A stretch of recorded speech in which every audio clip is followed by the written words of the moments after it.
Lager beer വിസ് എയിൽ beer. ഇത് രണ്ട് ടൈപ്പ് ബിയറാണ് കേട്ടോ. ഒന്ന് ലാഗർ ബിയറും ഒന്ന് എയിൽ ബിയറും. നമ്മുടെ നാട്ടിൽ കിട്ടുന്ന ബിയർ മോസ്റ്റ്ലി ഒക്കെ ലാഗർ ബിയറാണ്.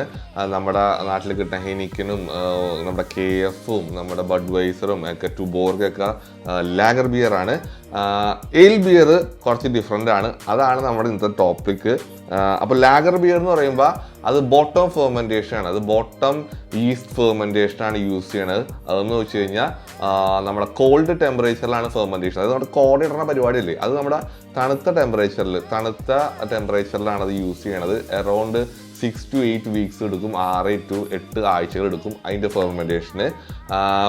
പിന്നെ ഇതിൻ്റെ ഫെർമെൻറ്റേഷൻ, അതായത് നമ്മുടെ എയിൽ ബിയറിൻ്റെ ഫെർമെൻറ്റേഷൻ 3 to 5 വീക്സ് എടുക്കുകയുള്ളൂ. അത് വാം ടെമ്പറേച്ചറിലാണ്, കുറച്ച് ചൂടായിട്ടുള്ള ടെമ്പറേച്ചറിലാണ് നമ്മുടെ എയിൽ ബിയർ ഉണ്ടാക്കുന്നത്. എയിൽ ബിയർ ആണ് ട്രഡീഷണൽ ആയിട്ട് വന്നത്. എയിൽ ബിയർ ആണ് ഫസ്റ്റ് ഉണ്ടായതും, അത് കഴിഞ്ഞിട്ടാണ് ലാഗർ ബിയർ ഉണ്ടാവുന്നതും. ഇതിൻ്റെ മെയിൻ ഡിഫറൻസ് എന്ന് പറഞ്ഞു കഴിഞ്ഞാൽ ഇതിൻ്റെ ടേസ്റ്റ് വൈസ് ആണ് മെയിൻ ഡിഫറൻസ് പറഞ്ഞത്. ചെറിയ കളർ വൈസും വരും.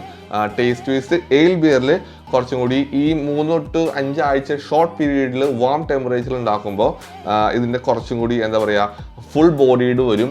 കുറച്ചും കൂടി ഫ്രൂട്ടി ആയിരിക്കും, കുറച്ചുകൂടി ടേസ്റ്റി ആയിരിക്കും. ടേസ്റ്റി എന്ന് പറയാൻ പറ്റില്ല, കുറച്ചുകൂടി ഫ്രൂട്ടി ആയിരിക്കും. അങ്ങനത്തെ ഫ്ലേവേഴ്സാണ് മെയിൻലി വന്നത് എയിലിൽ. പക്ഷേ ലാഗറിൽ കുറച്ചും കൂടി ക്രിസ്പി സ്മൂത്ത് ആയിരിക്കും.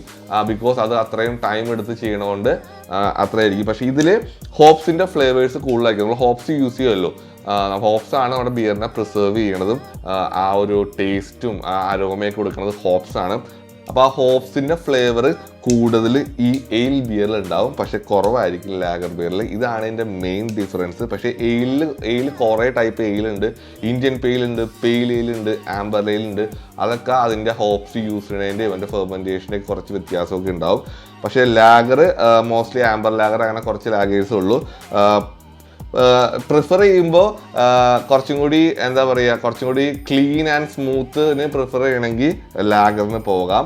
പക്ഷേ കുറച്ചും കൂടി ഫുൾ ബോഡീഡും കുറച്ചും കൂടി ആ ഒരു അരോമയും ആ ഒരു ഫ്രൂട്ടി ടേസ്റ്റും ബിയറിൻ്റെ ആ ഒരു ക്യാരക്ടറിസ്റ്റിക്സ് ഒക്കെ കൂടുതൽ അറിയണമെങ്കിൽ എയിൽ ബിയർ തന്നെ പോകണം. അപ്പോൾ ഇതാണ് മെയിൻ എയിലും ലാഗർ ബിയറും തമ്മിലുള്ള ഡിഫറൻസ്. അപ്പോൾ